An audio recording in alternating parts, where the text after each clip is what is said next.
Hello, and thanks for joining us on Newsnight. I'm Ladi Akeredoluwale.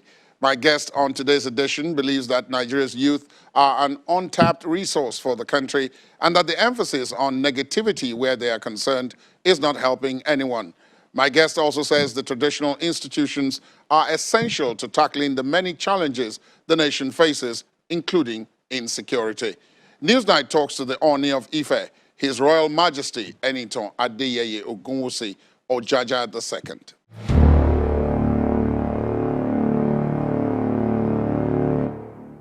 Your Majesty, thank you so much for your time. Welcome. Thank you very much. You are a 21st century monarch. But monarchy itself is steeped in tradition and history. So, my first question will be, why would a successful businessman like yourself, dynamic with all the freedoms, think that becoming the Ooni was a good move?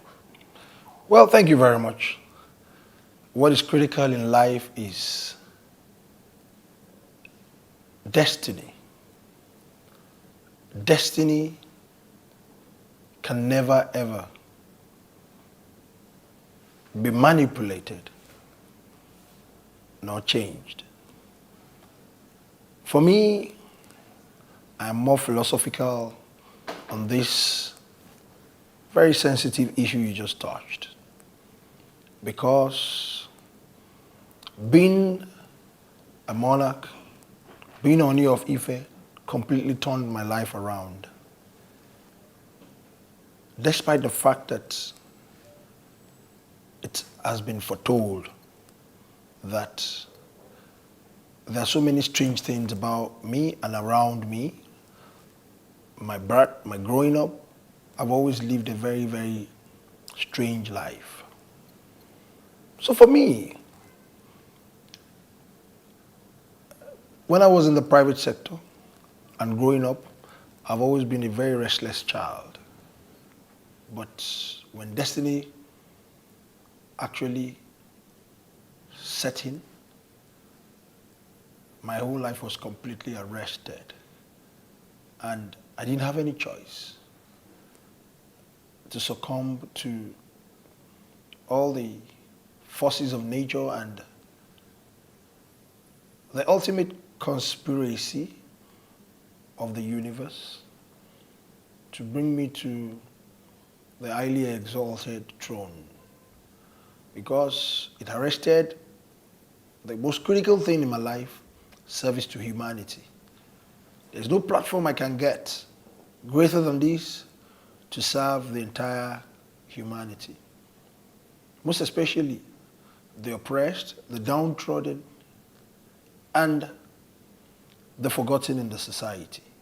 So for me, it's the ultimate sacrifice.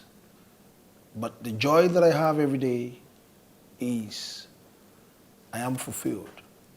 I live a fulfilled life now because for the rest of my life, I don't hold myself any longer, but to serve the entire mankind and also to contribute my own quota.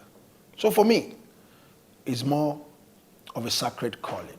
For me, it's beyond the paraphernalia of the office. For me, it's deeper than that. So far, so good. My Creator, the King of Kings, have been very supportive to me.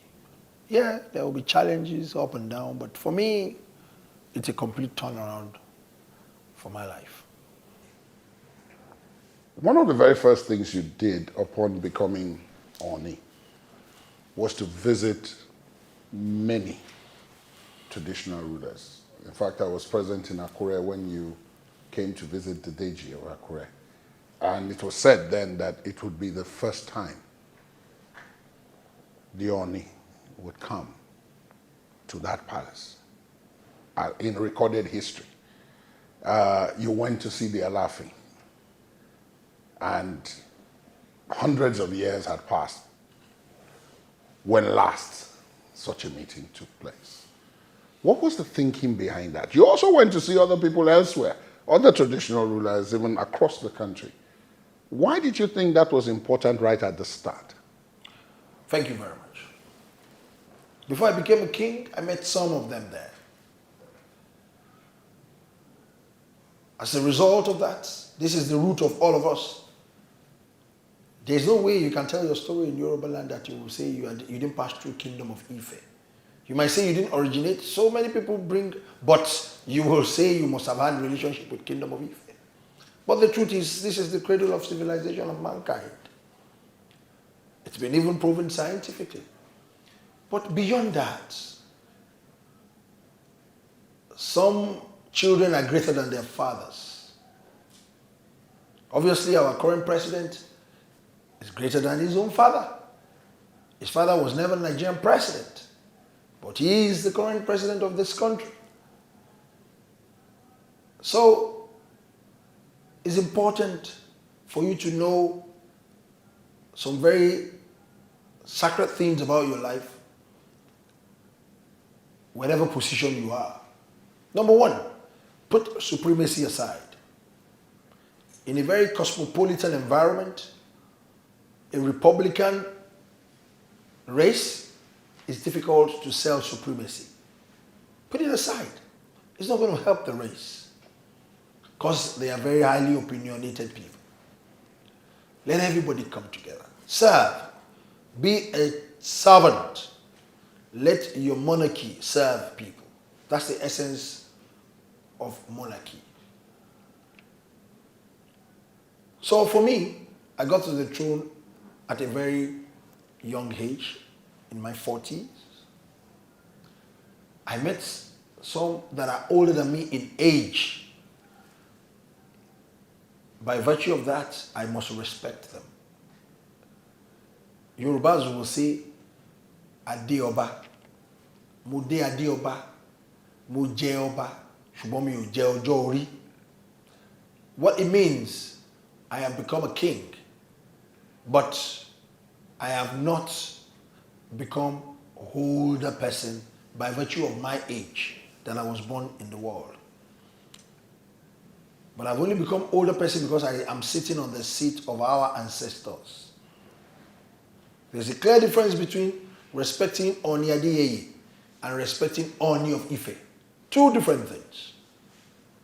Ooni of Ife is clearly different from Ooni Adeyeye.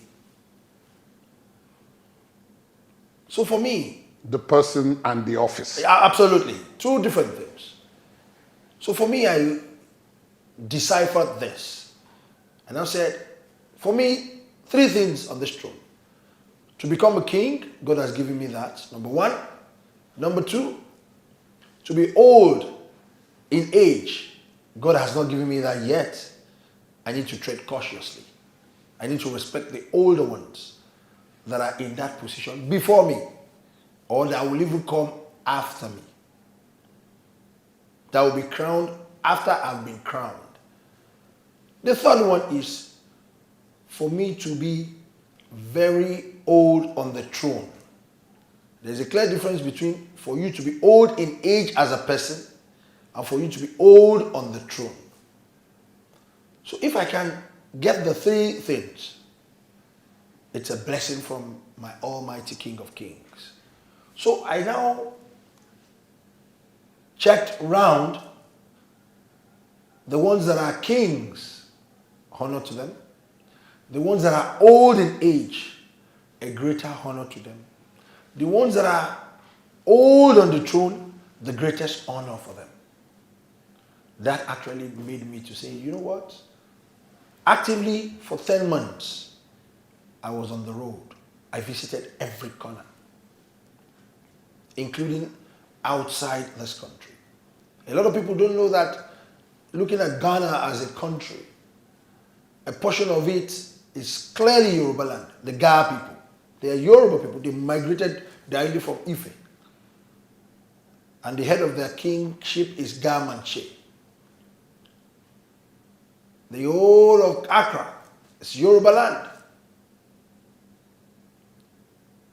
I went as far as there, as far as Côte d'Ivoire, as far as Togo, as far as Benin Republic, and all what have you. Not to even talk of the Caribbean and Brazil.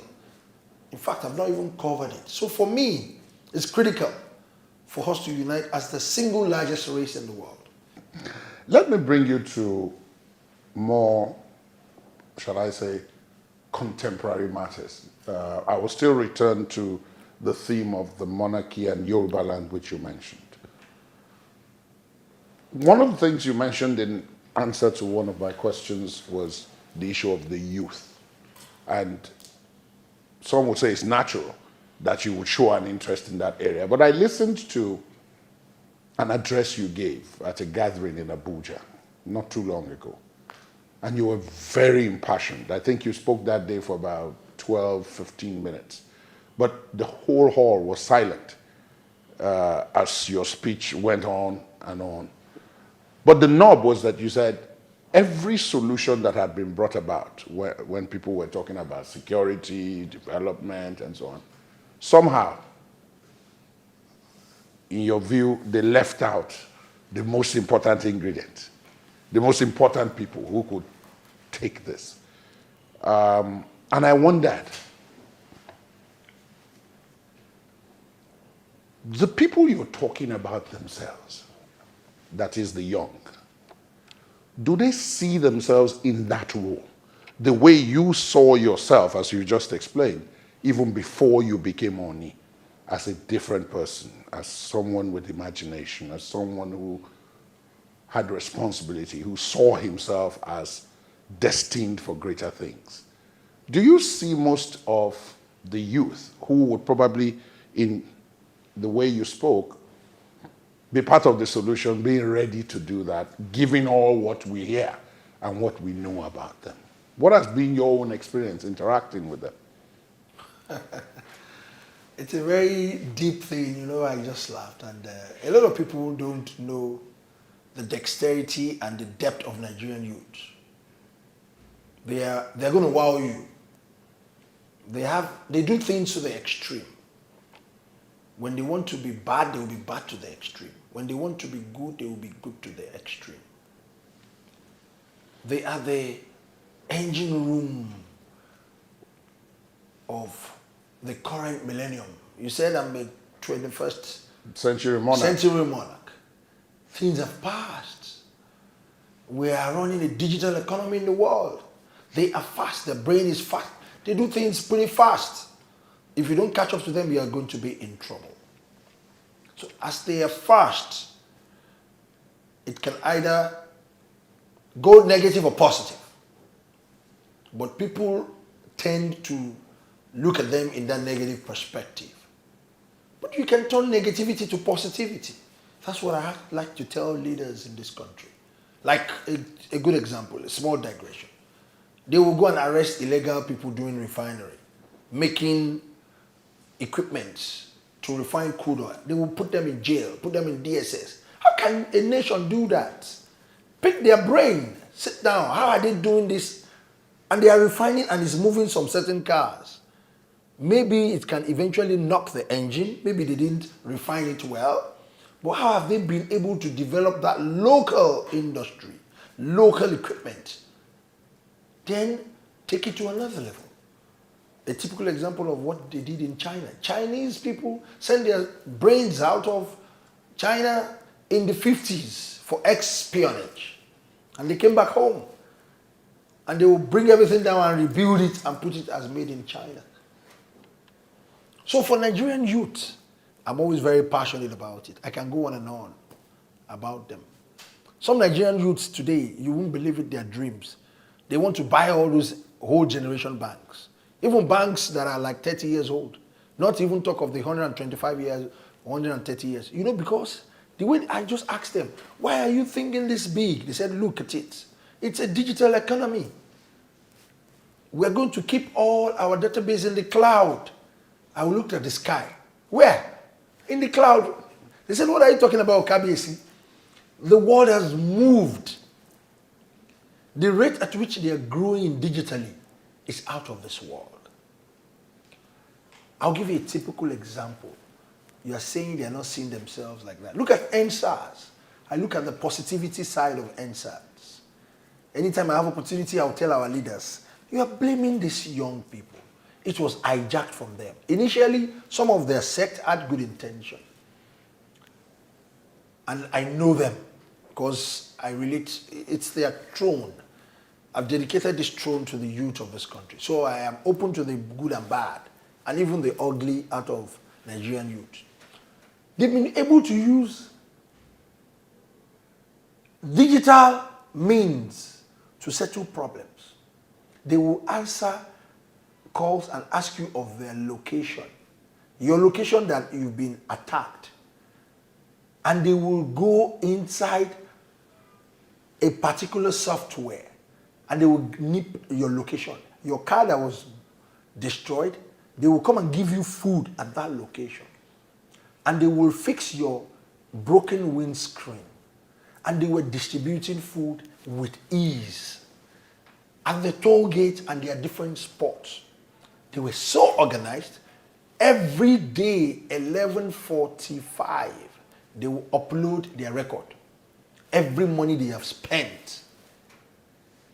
For the whole world to see. And we have a system, you went to lock them up, lock their bank, put them under Interpol that you're looking for them. Instead of all of us to pick their brain and see how they're doing it. I'm happy now for federal government. Central bank is saying we want to start to use digital naira. Yeah, e-naira. E-naira. But those people, NSAS, used e-naira, e-dollar, e-pound to settle problems. They were able to organize themselves so well. The positive side of NSAS. But they should set up a panel looking at the positive side of NSAS in this country. I haven't heard of it. It is just panel of inquiry to be talking about the negative side of NSAS. Your Majesty, you were talking about, in that particular reference I was making, you were talking about them in security, and you said most of the security problems we face, if you examine who are the people behind it, it is this youth. Absolutely. Are they ghosts? The security people. Are they not part of us? Don't they have wives and children? Are they ghosts falling from heaven? Don't they go to the market? Don't they go to bank to withdraw money and live a normal life? Do you know what they do in their underworld? They are not ghosts. So, What do we do then? Because it was one of the things I was going to ask you. If you said you hadn't completed your tour. For people to do any kind of movement now, they have to be accompanied by top security, someone in your position, probably even more than most. Not because you've done anything wrong, but because there are so many different dimensions to the kind of things that can happen now. And one is wondering, so many people talk about so many things, but I mean, in your role, with this insight that you have given us, and with what you know, how do we go about solving that? It's very simple. Youth inclusion, youth inclusiveness. Include them in everything you're doing. The leaders, from local government level, although they've broken that down completely, and that's the foundation, and that was why I spoke that day out of my passion that, look, we're getting it wrong. But that's another topic for another day. Because I've never heard of the speaker of any local government. I've never heard. But we only heard of speaker of a state. I've never heard of Senate. Because 3 tiers of government will always break down into 3 tiers too. Yeah. Local level should have 3 tiers of government. Have you heard of speaker of local government before? Or the Senate? Like you, no. But haven't you heard of speaker of the state? And at the national level. What is wrong with our constitution? Clearly stated all those things. So for me, the solution is include them. Include the bad, the good, and the ugly. The greatest nations in this world, the likes of the United States of America, we should read about those countries. Their leaders at some point were very bad leaders. involved in bootlegging, opium, and all terrible things. And they said, no, stop. And they wrote their constitution. They came up with the electoral college. You can fault that system till date. You can only fault it in a very minute way. They changed, they evolved over time. What have we evolved in Nigeria? Our constitution was written in 1999 by the military people. Are we still in military days? If your computer or your phone, if it works too hard, it will start to be hot. You must switch it off. You've been using your phone for long, so you have never switched off your phone. It's not possible. Your phone must be refreshed. So let's be truthful in this country. So you agree with those who say that we should tinker with or change the constitution? How can, for 21 years we've been using something, and you're talking of the 21st century life now? In 21 years, when we were still using mainframe computers, inside constitution, nothing like cyber world there. Nothing like anything electronic. Because there was nothing like that then. Nothing like your smartphones to do some certain things in this country. That's the typical NSAS children. You call them kids. It's okay, they're children. Okay, no problem. They are not, they can't do anything. It's okay. But how did they organize themselves like that? Who is thinking the positive side of NSAS? We are making mistakes in this country. We need to include them and pick those brains. Look, our current leaders, they were pioneers at some point. In their early 30s. They're still alive. President Obasanjo is still alive. Very close to him. They will tell you the story of Biafra War. General Gowon is still alive. I'm close to him, to the glory of God. They will tell you the story. When he was a president at 29 years old. There were also some missed opportunities there, Your Majesty, because this one you said about not looking at the positive side. The Biafran side during the Civil War that General Gowon presided over manufactured a lot of things in their defense. But once the war was over, all those things fell away. We're saying the same thing.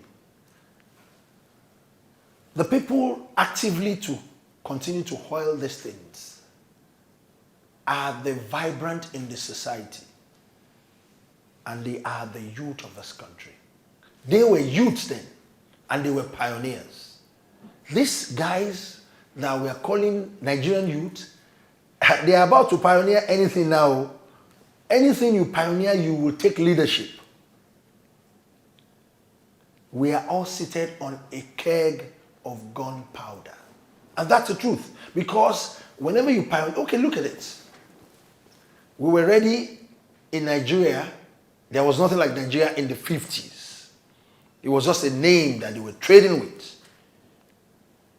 A lot of companies emerged out of that name. So in the 50s, early 50s, late 40s, some group said enough. We don't want colonization again. Were they not pioneers? They were pioneers. And they started putting structures in place till early 50s. The southern part of the country was ready. The northern part wasn't ready. We kept pushing it, all the way till 1960. Eventually we were ready. Very beautiful, fine brains, even from the north. Have you heard Ahmadu Bello's speech before? Very refined northerner, super refined. Have you heard Tafawa Balewa speak extempo, super brains? And they all emerged. They were all pioneers. How old were all of them then? They are not even up to 60 then. But they pioneered something for us as a nation today. Please watch it. These youths, they will soon pioneer something for themselves. You mentioned the Constitution, Your Majesty. In the past, before, I mean, during the period you were talking about, or even before that, traditional rulers, one of your predecessors in office was the governor of the Western region. But even beyond that, you had even institutions like the Western House of Chiefs, and so on. Basically, a role for the traditional institution in the governance process, even in security and all of that. But we dropped that. Do you think we should return to that? Absolutely. Absolutely. But do you think the traditional rulers of now are prepared to do what your forebears were doing back then? Let me tell you something that you don't know. The best basket in this country, the basket of traditional rulers. We have former Supreme Court judges there. We have generals there. We have renowned accountants there. We have business moguls there. We have ex-custom boss there. We have permanent secretaries to the highest ranking level there. We have professionals there. We have doctors there. We have lawyers there. We have sons there that are traditional rulers. Look at that basket. Tell me one place you will get that. You can't get that in the midst of politicians. It's not possible. Because some politicians didn't go to school at all. They didn't go to school. And they rose to any level. Because our constitution says school starts. Some places, primary school living certificate. But we could argue that the traditional rulers too were like that before. Not every traditional ruler was like you, or is like you. That's what I'm saying. We have some. That's why I'm saying the best baskets. We have the high and low in terms of intellectual capacity. Where else can you get it in this country? In any class of leadership or followership. You can't get it. It is only in the midst of traditional rulers. So therefore, there is an asset hidden there. A very powerful treasure. Because we see the bad, we see the good, and we see the ugly. I say it all the time. But part of the problem with that is that some of your contemporaries or some of your colleague monarchs have also played politics, which then made people to have the perception that they will always take sides. It's unfortunate, yes, you're right, but my grandfather, Ooni-Adesoji, he was the first monarch in the history of the black people that became the Governor General of the Western region of Nigeria. Absolutely, he got there by virtue of politics, but they were pioneer politicians. Unfortunately, the politics went down south, and he almost got dethroned, he almost got kicked out. So traditional rulers should be very neutral, naturally, because they should come and converge. It's the best approach. But it is the politicians that will force them, we traditional rulers, to play politics. Because you know why? We are the one taking care of our people every day. Palaces, I have never seen any palace that is locked. Everywhere must be opened. You can't lock a palace. How? Anytime there is problem in any community, the safest haven is to run through any palace. So every community, district heads, the Igwes, they guard and guide their palaces very well. It's a natural thing. So every day people run to you, they run to you. Obviously you will become relevant. Why do you have all the politicians? They pay courtesy call to palaces. I was waiting for you to come to that. Why? They don't need to go to palaces. Why do they go? Why? Let them stop going. Let them stop going and go and test their popularity. But they need royal endorsement. That's what I'm saying. Because you know why? We take care of our people every day. But they only come once in 4 years. Immediately they finish like this, they just go. It's Abuja.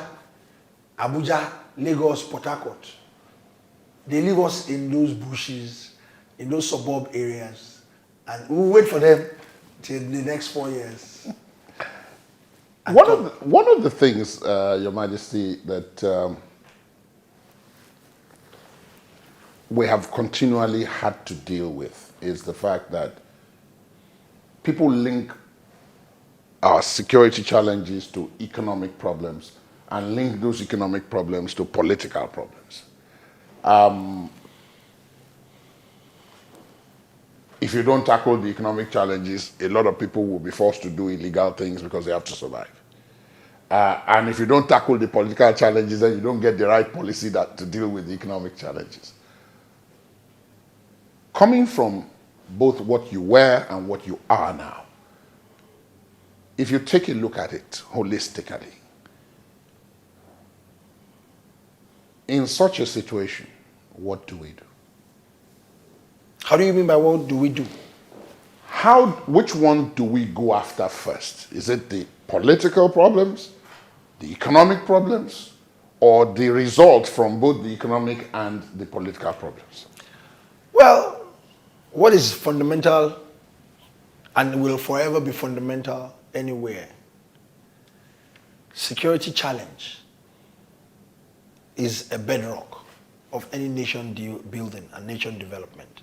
But in Nigeria, we are very sensitive a nation. We do things based on emotions and sensitivity. We don't deal based on merit. It's unfortunate as a nation. Hey, it's the turn of the South. Hey, it's the turn of the North. Hey, we have to rotate. Why not think of merit? These are our issues. And these are things that gather up to become a security challenge. Because in the process of, hey, it's our turn, you will go and align with some very bad people, people of the underworld. You will empower them to use them as a bait. In the process of empowering them, you will now get what you want. Who told you that they won't come after you? They will definitely come after you. So it's a sensitive nation that we act on sensitivity. And the earlier we realize, the better for us as a nation. We can't continue based on sensitivities. We have to do things on merit for the betterment of this nation. That is very fundamental. And that is hinged on security challenges. If we don't solve that problem, we cannot solve the problem of economy. We cannot solve the problem of our political issues. So, in the process of having security challenges, we have turned to be a baby-making factory nation. A nation growing at the rate of 6 to 8% per annum. In terms of population? In terms of population. That's the truth. As a country, every month, we know how many babies. You attend weddings, everybody's children wants to get, everybody. We Yorubas, we are Owambe experts. And they will keep pushing their children. And that's even a very high-class environment. The downtrodden, they still carry on. They live their lives. And we keep expanding. And we are growing at 0.3, 0.4, 0.5% as a nation. It's not hard enough.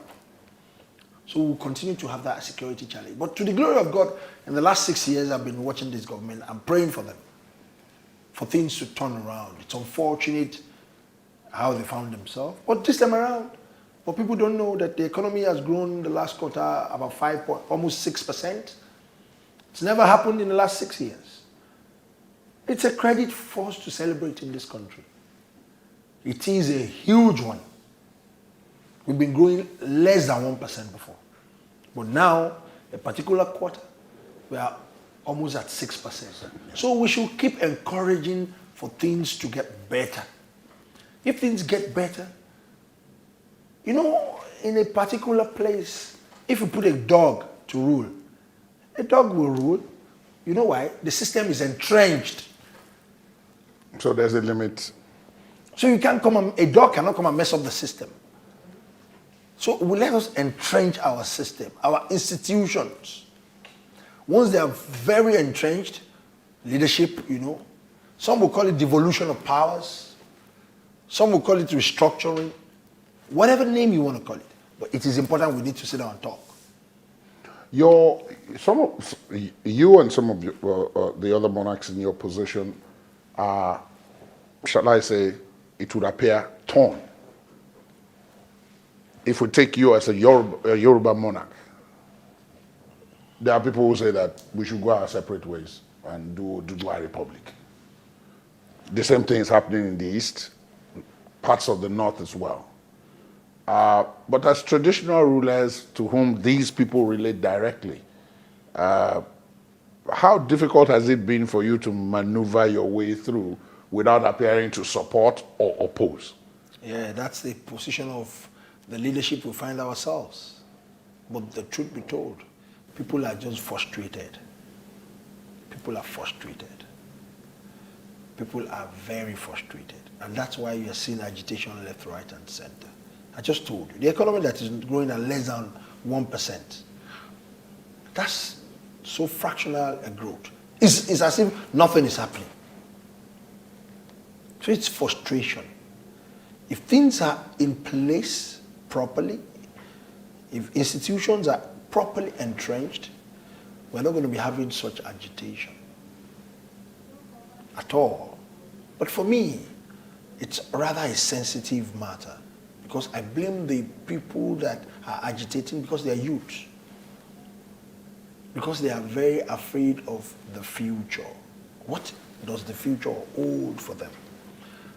The system have not even supported any of their dreams before. Nobody even care about them other than their parents. Some of them, they even lack parental values and background and support. So they will expect the system to support them. So for me, it's a very tight position. But what is key for me is whoever that is agitating, let our leaders talk to them. Why are you doing this? Let us cultivate a listening here. It's important. And for me, it's very, very sensitive. It's not an ideal thing. If a country is big, the better for everybody. It's called economies of scale, comparative advantages. We can trade that amongst ourselves. We will be better off. What's the beauty of Nigeria now? The most populous black nation. Every five black person in the world, one must be a Nigerian. It's a standard. If they put 5 blacks in somewhere, one has to be a Nigerian. So a president once said the continent of Nigeria. Publicly. Indeed. So if, God forbid, if such should happen, so we will be talking about continent of Nigeria again. So the strength of us together is better, but when agitation like this are coming up, listen to them. Why are they agitating? One of the things I've seen, though, and I think I remarked on it to some of my colleagues that I came with, was that, and that brings me to maybe another reason why it seemed as if nothing was happening. The whole of 2020 was the year of COVID-19. Everything more or less ground to a halt worldwide. In Nigeria, we had the consistent battle between obeying the protocols and surviving for most people. And more or less, that is still the situation as we find ourselves, because it's second wave, it's third wave, it's fourth wave, depending on where you are. I recollect that you, at a point, took the initiative of giving motorized vehicles, mobile vehicles that could be used for fumigation, sanitization, and so on across the country, different parts of the country. I know that was not your only intervention, but we are still having COVID. And what I've noticed is that people seem to have gotten tired, and they've said, well, life must go on. Apart from here in the palace, in Ife town, I haven't seen a single person with a face mask.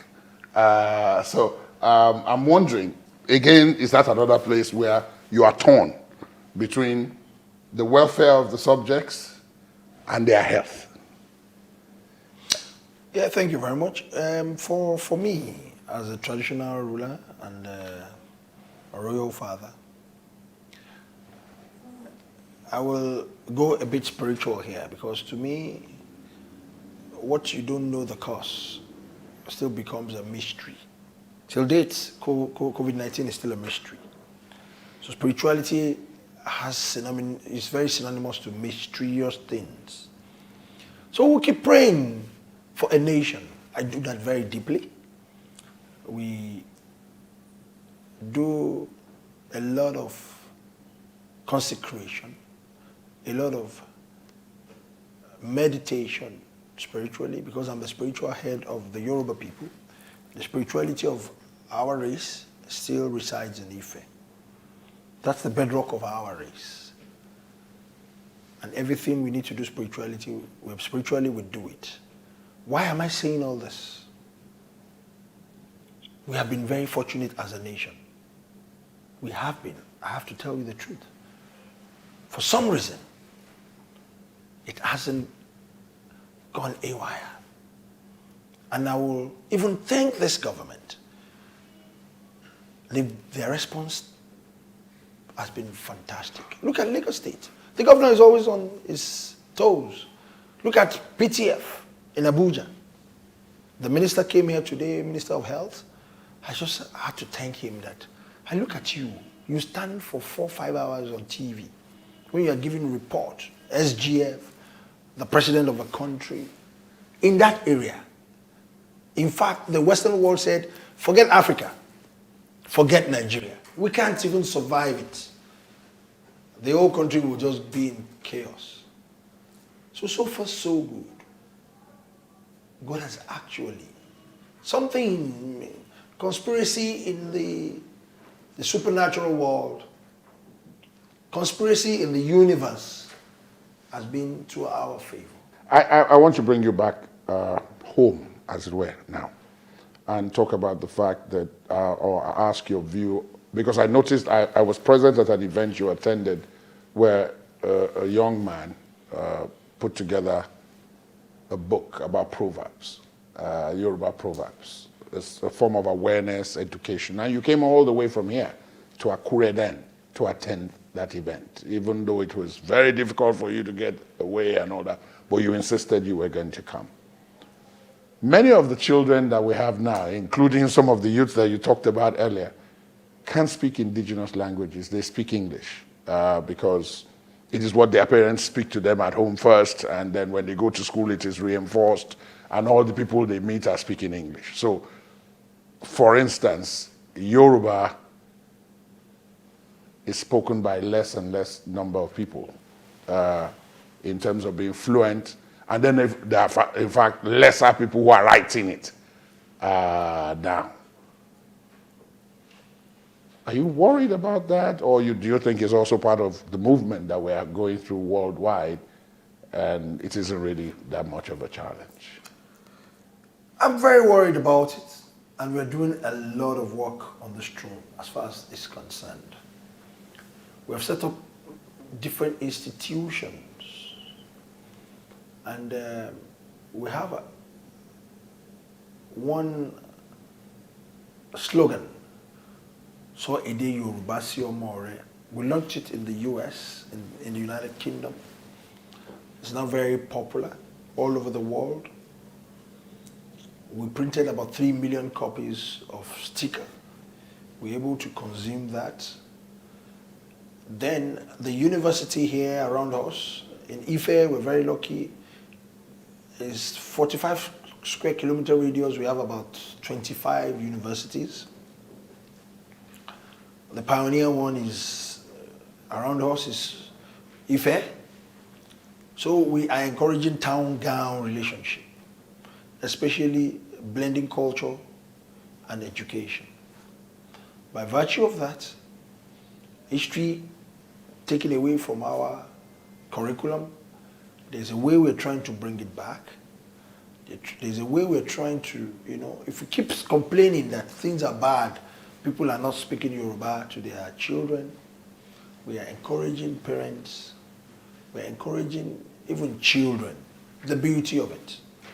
I have a lot of professors and doctors of Yoruba background and a lot of children that we give scholarship to just to go and learn.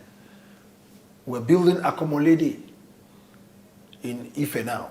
And what we want to do is build it all over the Yoruba-speaking states, all the way to Niger State, because we still have a portion in Niger State that they are speaking Yoruba. They say we're beaded crown in Niger State. Around Bida, Lokoja axis, they speak Yoruba. So what we want to do is to spread that tentacle and have different vocational schools that during holiday you can come. And that's why I encourage that young man. And that's why I came for what he did. And I will go over and over again because I'm very passionate about things like that. So for us, yes, I'm worried. We're having issues. I want to ask you to confirm or dispel some myths, which you probably have heard yourself. When people in my generation were growing up, there were a number of things that they said about the Ooni. One of the most scary, in fact, my producer was reminding me when we were coming, was that the first thing that the Ooni sees when he opens his eyes in the morning, the first living thing he sees has to die. Is it true? Oh, there. Well, it's a very sacred throne. All those mystical powers that you heard about is real. We look at it in a constructive manner, not destructive manner. So therefore, whether Ooni, the first person Ooni sees, maybe if Ooni sees his wife, he will now say he should go and kill his wife, his Olori, or he's go and kill his children. So those mystical things, people must have tweaked it in some very sinister mood. But it is real, it is preserved on this throne, and we want it for the betterment of the entire mankind. Your Majesty, long may you reign. Amen. Thank you so much for your time. Thank you for speaking with us. Thank you very much. Thank you.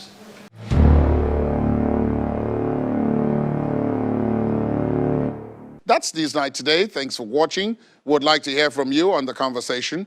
Our social media handles are on your screen. You can also listen to this and previous episodes of the program via our podcast. Please visit our website at channelstv.com/podcast. I am Ladi Akeredoluwale. Goodbye.